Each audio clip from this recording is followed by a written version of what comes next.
So I feel like the question on a lot of people's minds, certainly on my mind, is like, this masterpiece was supposed to like cement the legacy to me. And it does in a lot of ways still. But then this like 11.0 earthquake happened, right? You know, after and everything. Yeah. So I want to know, like, what are the guys that put this masterpiece together?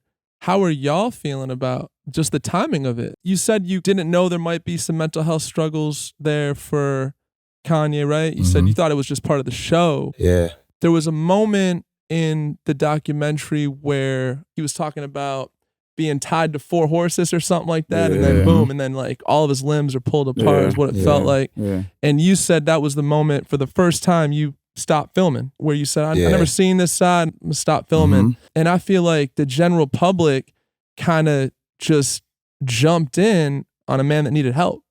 That's the way I looked at it. Yeah. You know, like the Drink Champs interview. It's like, it seemed like egging him on, like egging on a man that like needed help.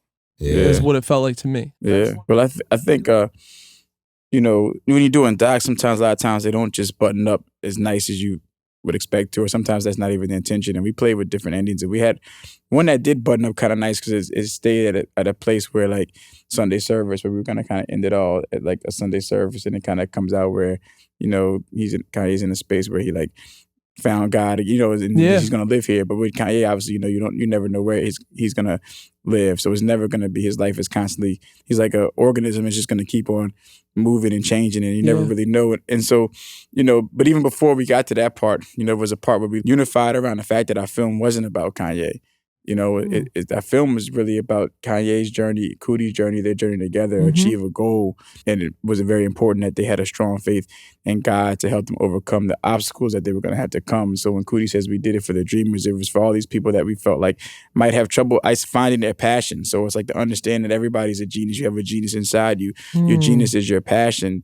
You know, in order to follow it and believe in that, we believe that you need a strong faith in God to help you muster up the energy to move on something that you're moving in faith at the end of the day, because your society's not built around you following your purpose and passion. You know what I'm saying? Because if everybody did that, then probably nobody would be working at companies for other people and whatnot, the things that you have to do in order to fulfill that type of goal.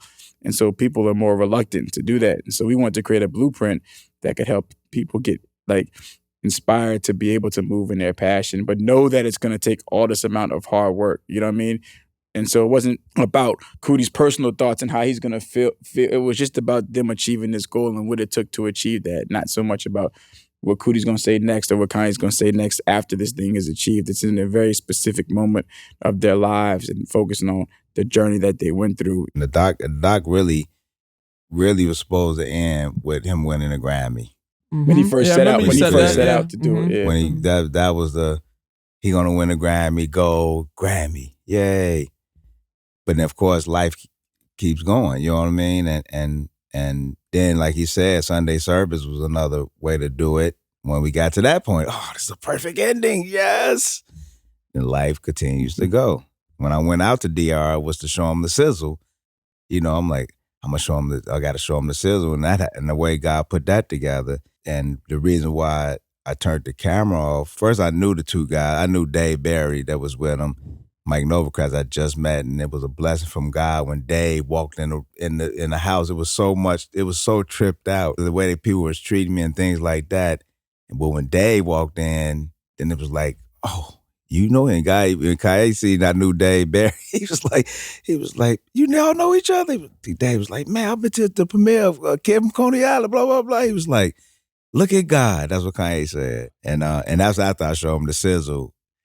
Because he was so excited about the sizzle, and you know he wanted to put it out the next day. We got to put this out tomorrow, and I'm like, no, we got to do it like this. So we did it the way we did it. But the energy that he was giving, I wasn't like saying like, I just was like, I want to pay close attention, and I feel like since I have my camera, I never experienced that with Kanye on my camera. You know, I'm like, let me just play close attention to what's going on and what's happening. So you seem concerned a little bit, right? Yeah, definitely. You know, I care about him. You know what I'm saying? That's my brother. No matter what. Brother, you know, no matter what. He called me Chike. He do whatever.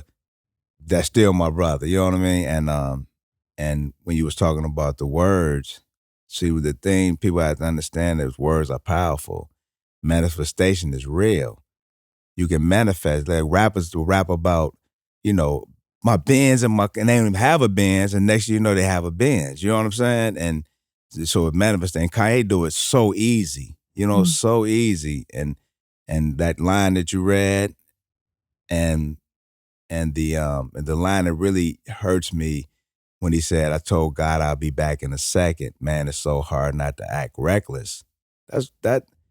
You can't say that. You know what I'm saying? Like Jesus gave you this. He gave you what you thought you wanted. He gave it to you. Jesus Walks was the #1 record on radio. You know what I mean? And then to say that, and then to see after that moment all the things start spiraling down, but you would think up. You know what I'm saying? And this is a lesson to the world, really, man. Just pay close attention on your words. They're powerful. But even like music, that's the music that we listen to, and you know they talking about guns in the car and killing this, and you singing it, and you manifesting so much negativity that it don't even make sense. You know, and I don't know why it's like that in our society, but if we just say the best stuff and the positive things, and that what happened. You say what you want, you're gonna get it no matter what. You say it, you're gonna get it. If you can conceive and believe, you can achieve. That's real. And like I say, people be speaking themselves to, you know. Oh man. Do you guys know Mac Miller?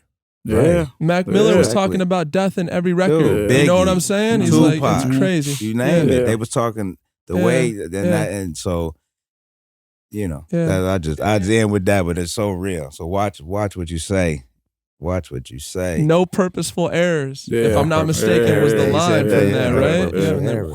You know? Yeah. But it's just hard. You know, it's hard. I mean, as somebody, he shaped, it's crazy. You know, his music shaped my life, man. I remember I was just starting college, if you can imagine. Like, that's a perfect time, like, when Kanye came out and all that. And I'm just like, you know, it just hurts. It hurts to see just another human, man, who kind of like helped shape your life and helped give you so much. I feel like go through the struggle like that, you know? And God don't give up on none of us. You know what I'm saying? And that's why I don't be like even worried about certain things, definitely when it come to him, because I'm like, God gonna get him through. He did it too many times before. You know what I'm saying? And the next time he does it, I feel like it's gonna be something special. You guys are like light energy. I just want to say that. Thank you. And I feel like he needs some of that around him. I mean, have you guys tried to reach out and just be a positive, positive influence? You try, but you know. Mm-hmm. Yeah. It can go like this, right? It's a roller coaster. I just like, you know, I'm afloat. We move on a flow. It's a flow of life. You know, we just going with it. We riding the roller coaster. We got on a roller coaster, we riding it.